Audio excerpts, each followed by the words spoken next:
Hi my dear friends, welcome to motucreation. இன்றைக்கி நம்ம பார்க்க போகிற வீடியோ என்னென்னு பார்த்தீங்கன்னா, வேல் பூஜை எப்படி செய்கிறதுன்னு தான் பார்க்க போகிறோம். ஸோ இதுக்கு தேவையான பொருட்கள் என்னென்னு பார்த்தீங்கன்னா, இந்த வேல் பூஜை செய்கிறதுக்கு நான் 5 விதமான பொருட்கள் எடுத்திருக்கேன்.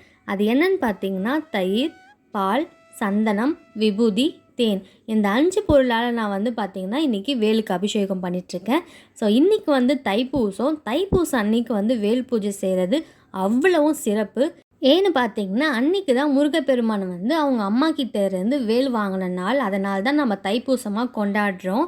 மற்றபடி செவ்வாய்க்கிழமை, கிருத்திகை, முக்கியமாக கார்த்திகை மாதம் அந்த மாதிரிலாம் நம்ம இந்த வேல் பூஜை செய்கிறது ரொம்ப நல்லது. நீங்கள் ஒரு வேண்டுதல் வச்சு 21 நாள் பிரம்ம முகூர்த்த நேரத்தில் பார்த்தீங்கன்னா இந்த வேல் பூஜை செஞ்சிங்கன்னா முருகப்பெருமான் கிட்ட கேட்டது உங்களுக்கு கண்டிப்பாக கொடுத்துருவார். வேலுண்டு வினையில்லைன்னு சொல்லுவாங்க. நம்மளோட வினை எல்லாமே நீக்கி நம்மளுக்கு சக்தியும் பக்தியும் முக்தியும் கண்டிப்பாக தருவாங்க முருகப்பெருமான்.